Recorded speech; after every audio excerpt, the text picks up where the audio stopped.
Three things God allows in your life that look like punishment but are actually preparation. The third one is the one most people miss completely. 1. The weight that feels like rejection.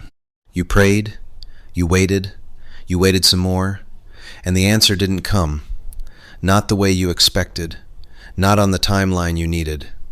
You started to assume God said no.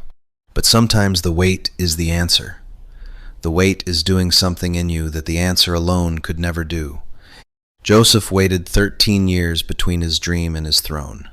He didn't need 13 years to become king. He needed 13 years to become the kind of king who wouldn't abuse the throne. If God had answered Joseph's prayer at 17, he would have given him a position. By making him wait until 30, God gave him character. The wait isn't the punishment. The wait is the preparation no shortcut can give you. 2. The pain that doesn't seem to have a purpose.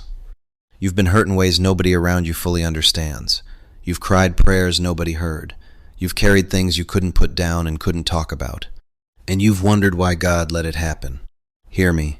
God doesn't waste pain. He uses it.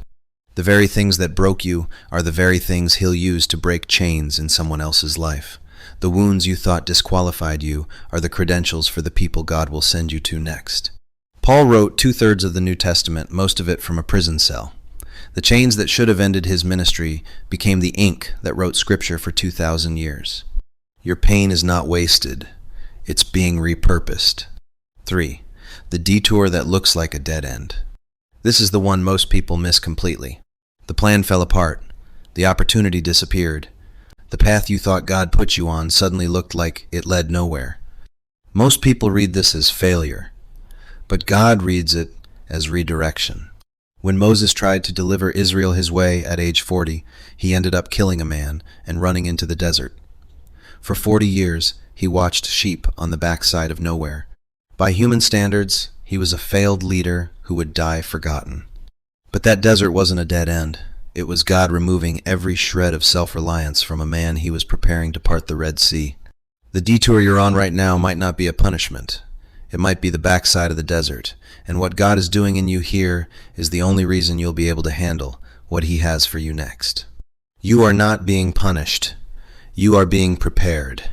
Every weight, every pain, every detour, none of it is wasted in God's hands. If you needed this tonight, type, "He's preparing me," and share with someone who's been reading their season as rejection.